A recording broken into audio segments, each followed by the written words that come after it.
दोस्तों आदाब, जय भारत, जय हिंद। मैं हनीफ खान डी राजस्थान में आपका खैर मकदम करता हूँ, इस्तकबाल करता हूँ, स्वागत करता हूँ। हमारे सामने मौजूद हैं जनाब राजेंद्र दशोरा जी, जो इस वक्त नगर पालिका के नेता प्रतिपक्ष के तौर पर भी मौजूद हैं, अपना काम कर रहे हैं। इस वक्त हम उनसे गुफ्तगू इसलिए कर रहे हैं कि 21 मार्च को वो प्रधानमंत्री नरेंद्र मोदी जी से मुलाकात करके आए हैं, इसलिए इस वक्त वो बहुत इम्पोर्टेंट व्यक्ति है इस विधानसभा के, बेगू विधानसभा के, तो मैं उनसे गुफ्तगू करना चाहता हूँ। सबसे पहले तो दशोरा जी, आपका बहुत बहुत स्वागत है हमारे डी राजस्थान। अब मैं सबसे पहले जानना चाहता हूँ कि जब आपको ये खबर मिली कि आप तमाम लोगों को 25-30 लोगों को प्रधानमंत्री नरेंद्र मोदी जी से मिलाया जा रहा है, उस वक्त क्या महसूस हुआ? मुझे बहुत गर्व की अनुभूति महसूस हुई। लगा कि ऐसे व्यक्तित्व से हम मिलने जा रहे हैं जो इस देश के प्रधानमंत्री तो है ही है, लेकिन जिन्होंने देश का नाम रोशन किया, और आज हर देश में भारत का नाम पूरे मान सम्मान के साथ लिया जा रहा है।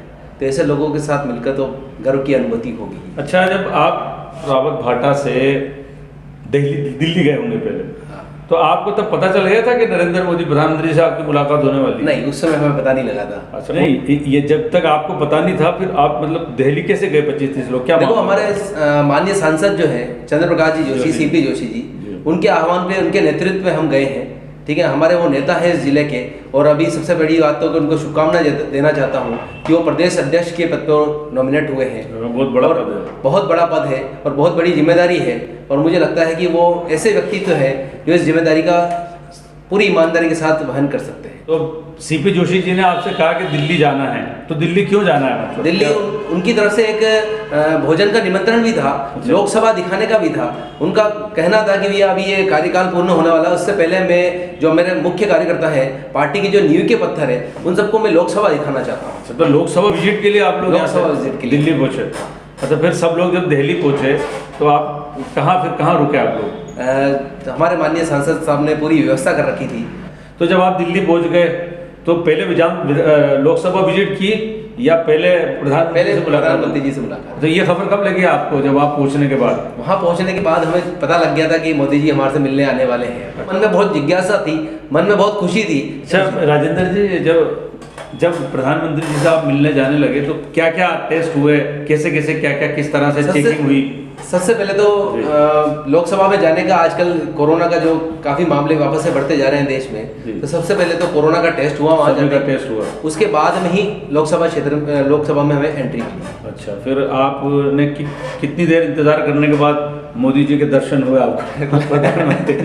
लगभग मैं आधे से 1 घंटा इंतजार करना पड़ा। और लेकिन वो समय ऐसा था कि हमें बस मन में जिज्ञासा थी और मन में खुशी थी कि हर पल के आने वाले मोदी जी, आने वाले, वो अभी दिख जाए, तो उनकी एक झलक के लिए। ठीक है, हमें लगता था कि केवल झलक भी दिख जाए तो हमारे लिए काफी है। फिर अच्छा, जब मोदी जी जब आए तो कैसा महसूस हुआ सामने से आते हुए? सामने से जब आए तो लगा कि हम किसी देवतुल्य जो व्यक्तित्व से मिलने जा रहे हैं। फिर कितनी देर की मुलाकात हुई आप सब लोग? क्या जब मोदी जी आ गए तो फिर क्या बातचीत हुई?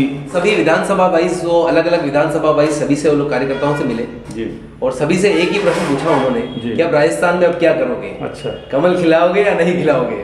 फिर तो सभी का कार्यकर्ताओं का पूरे जोश से जवाब था कि इस बार पक्का 100% कमल खिलेगा राजस्थान में। तो कितनी दूर खड़े थे प्रधानमंत्री जी आपसे जब मुलाकात? अरे बिल्कुल, जस्ट हम नजदीक थे, बहुत ज्यादा नजदीक थे। जब फोटो भी खिंचाई गई तो मैं जस्ट उनके पीछे ही खड़ा हुआ था। फिर क्या आपने क्या बोला, आपने क्या बताया? आपकी पूछ रहा हूँ। हमने बस, सभी ने कार्यकर्ताओं का एक ही जवाब था कि इस बार हम चाहे तन मन धन चाहे कुछ भी हो जाए, और उसके लिए आवश्यक है कि हम राजस्थान में भी 2 पहिए वाली जो सरकार है, डबल इंजन वाली सरकार है, डबल इंजन वाली सरकार जब आएगी तो ही इस देश का विकास हो पाएगा और राजस्थान में भी कमल खिलेगा। तो आप मतलब कटिबद्ध हैं इस बार जबरदस्त काम करने के लिए? पूरे हर कार्यकर्ता कटिबद्ध। अच्छा, एक बात बताएं राजेंद्र जी, चूंकि इस मामले के बाद 2 बातें बहुत बड़ी हुई। एक तो ये आप लोगों में मुलाकात करके आए, दूसरा आते हैं और सीपी जोशी जी जो हैं उनको राजस्थान का प्रदेश अध्यक्ष बनाया गया। अभी क्या महसूस कर रहे हो आप, क्योंकि आपके तो बहुत अच्छे टर्म्स हैं उनसे? आपकी नज़र में जोशी जी कैसे नेता हैं? क्या इतने बड़े पद पर वो इतनी बड़ी जिम्मेदारी को बहुत आराम से निर्वहन करेंगे? देखो, मेरा मानना है, मेरा व्यक्तिगत मानना है कि सांसद जो है हमारे सीपी जोशी जी, माननीय सीपी जोशी जी एक ऐसा नेता है जो व्यवहार कुशल के साथ साथ पूरी ईमानदारी के साथ उन्होंने पार्टी की सेवा की है। और भारतीय जनता पार्टी एक ऐसी पार्टी है जो एक आम कार्यकर्ताओं को प्रदेश अध्यक्ष नहीं राष्ट्रीय अध्यक्ष तक का मौका देती है।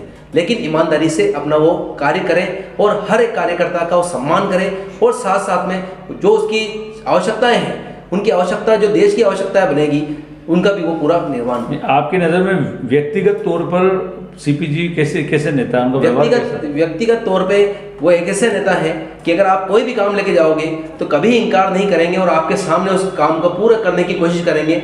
अब वो चाहे काम हो चाहे ना हो, लेकिन उनके प्रयासों में कमी नहीं रहेगी। हमेशा हर और मान सम्मान पूरा मिलेगा, हर कार्यकर्ता को मान सम्मान मिलता है। वो पूरा प्रयास के साथ वो 100% अपना जितना होता है वो अपने काम करने की कोशिश करते हैं। तो जब आप दिल्ली गए प्रधानमंत्री से मुलाकात के लिए, उस वक्त आप लोगों को इस बात का इल्म था, पता था कि सीपी जोशी जी जो हैं वो प्रदेश अध्यक्ष बनने वाले हैं बीजेपी के? नहीं, उस समय पता नहीं था किसी को पता नहीं। लेकिन ये जरूर हमें सबको पता था कि जिस तरह से वो पूरी ईमानदारी के साथ भारतीय जनता पार्टी की सेवा कर रहे हैं, हमें यह पूरा विश्वास था कि किसी ना किसी दिन ये अच्छे ओहदे पर जाएंगे और अच्छे पद पे ये बैठे। लेकिन ये तो बहुत आश्चर्य की बात है, कितने नेता हैं सारे सीपी जी को जो है। हमारे लिए आश्चर्य की बात नहीं है। अच्छा। क्योंकि जिस ईमानदारी के साथ वो काम कर रहे हैं, निश्चित ही उनको यह पद मिलने वाला था। अभी राजेंद्र जी कैसा महसूस कर रहे हैं आप? प्रधानमंत्री जी से मिलने के बाद कैसा महसूस कर रहे हैं? बहुत अच्छा महसूस कर रहे हैं, क्योंकि हम ऐसे व्यक्तित्व से मिलकर आ रहे हैं जो इस देश का नेतृत्व कर रहा है, जिसने पूरी ईमानदारी के साथ इस देश की सेवा की है, जो रात भर जाग कर भी इस देश के लिए कैसे अच्छा हो सके उसका पूरा काम करता है। तो ऐसे व्यक्ति से मिलके मुझे लगता है निश्चित ही सभी हर आदमी को।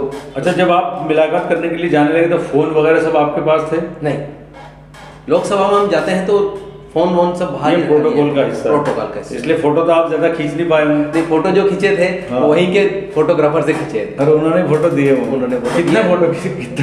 2 या 4 बस 2 या 3 बस फोटो। ऐसा लगता था ना अगर मोबाइल होता था ये गैलरी फुल हो जाती है। आज कोई वीडियो मिला उनसे मुलाकात का? नहीं मिला।